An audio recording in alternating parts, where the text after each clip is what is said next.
Bom, gente, então vamos lá, né? O que eu quero mostrar para vocês agora é o que a gente viu na última aula. Eu vou passar rapidamente. Na última aula, a gente falou sobre embreagens de disco, e quando a gente viu toda a teoria de embreagens de disco, mas hoje eu quero focar um pouco mais no cálculo. Mas para a gente entender o cálculo, a gente viu que a gente vai separar o cálculo entre duas possibilidades. Uma, considerando que a distribuição da pressão sobre o disco, ela é uniforme, que é esse caso aqui, ó.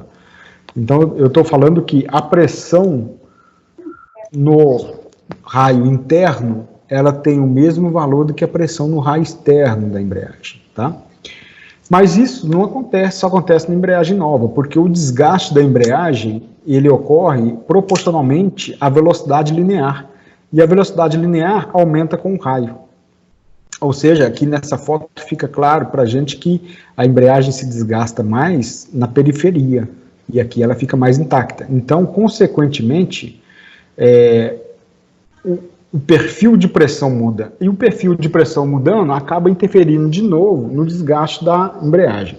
Ou seja, resumindo, o ponto que eu queria chegar é justamente esse. Nós temos duas possibilidades para poder fazer os cálculos da embreagem, né? Uma possibilidade é considerando que a pressão ela se distribui uniformemente na embreagem. A outra, isso aqui vale para a embreagem nova. Mas depois que a embreagem já está em uso, ela vai se desgastando daquela forma que eu mostrei para vocês, mas depois que o perfil de pressão altera, ela muda para desgaste uniforme. Então, vai ser desse modelo aqui, olha, matemático, que nós vamos adotar. Ou seja, aqui, olha, nós temos os cálculos, a metodologia matemática para poder calcular força axial e torque para quando eu considero a pressão uniforme, ou seja, embreagem nova, é esse modelo de cálculo aqui, né, esses cálculos. E aqui é quando o desgaste é uniforme. Então, quando o desgaste é uniforme, e nós vamos adotar na maioria dos casos, é justamente esse modelo, né, essa forma de calcular, porque ele é mais conservador, eu estou calculando a embreagem para o pior cenário. Então, a gente vai adotar esse. Ele traz o seguinte, olha, para calcular a força axial, eu tenho essa equação, que é o raio interno, vezes o ângulo do disco da embreagem. Como é embreagem, na maioria dos casos, o ângulo ele é 360 graus, ou seja, 2π. Vezes a pressão máxima, vezes o raio interno, menos o raio... Desculpa, o raio externo menos o raio interno. Então, veja bem, a pressão máxima é tabelada. Esse é o ponto que eu queria chegar, ó. Então, onde que nós vamos obter a pressão máxima? Nós vamos obter nessa tabela, é a tabela 17.1 do livro do Norton, tá? Nessa tabela, eu tenho aqui os valores de pressão máxima, considerando aqui, por exemplo, no Sistema Internacional de Unidades, o KPA, a faixa de pressão, considerando cada tipo de material de forro que é utilizado para a embreagem. Então, eu tenho forro moldado, tecido, metal sinterizado, ferro fundido ou aço endurecido. A faixa de pressão, a pressão mínima, a pressão máxima no valor mínimo e a pressão máxima no valor máximo. Então, a pressão oscila dentro desse valor. Para nós aqui, o que nós vamos fazer? Nós vamos tirar a média desse valor. Bom, então, olha só. Nós vamos considerar sempre o desgaste uniforme, tá? Nós vamos considerar esses cálculos. Quais as equações que nós temos? O que é importante a gente saber é o que está dentro do retângulo. Tá? Aqui como que é a dedução da equação, aí vem de uma integral. Então, a força axial a gente calcula dessa forma, que é o raio interno da embreagem, vezes o ângulo da embreagem, no nosso caso 2π. Pressão máxima é tabelado, raio externo menos raio interno.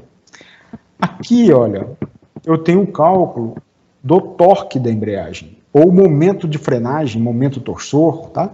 É importante que cada autor ele acaba usando uma denominação, por exemplo, o Norton, no livro, ele usa torque. Em alguns casos, Ô, Marco Túlio. Oi, pode falar. Boa noite, aqui é o Juliano. Boa noite. E aí, Juliano? Tá embolando muito, não sei se é só a minha internet ou de mais pessoas aí. Pra mim tá de boa. Tá normal pra mim também. Aqui tá ok também. Tá ok pra todo mundo? Tá. É. Juliano, você tá usando aplicativo? Não, eu tô direto na web. Tá, você tá no computador ou celular? Não, tô no computador.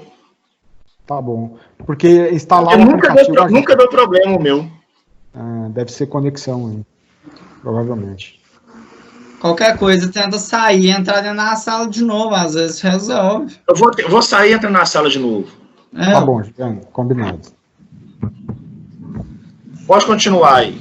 Tá bom, vou tocando aqui, depois qualquer coisa você chama aí para nós. Bom, gente, então eu estava falando o seguinte, essa nomenclatura de torque, vocês podem observar que nas primeiras aulas, para freio, eu estava usando MF, momento de frenagem. E agora, é porque lá eu estava seguindo o livro do Protec, projetista de máquinas. E agora o Norton, ele traz torque, mas eu vou tentar padronizar, para a gente seguir tudo como torque, momento de frenagem, mas é basicamente a mesma coisa, tá? Olha, então veja bem. Tá ok, tá? Tá bom, ótimo, bacana. Obrigado. Nada. Ó, o torque, ele é igual, então, ao torque que a embreagem é capaz de fornecer para o sistema, tá? É o ângulo sobre 2, né? Então, θ sobre 2, vezes o coeficiente de atrito, vezes o raio interno, vezes a pressão máxima, multiplica o raio externo ao quadrado, menos o raio interno ao quadrado. E onde que nós vamos obter o coeficiente de atrito? De novo, o coeficiente de atrito a gente tira aqui, ó, na tabela. Então, eu tenho aqui o coeficiente de atrito dinâmico, quando a embreagem é seca ou quando a embreagem, né, é submersa em óleo, tá? Tá aqui, ó.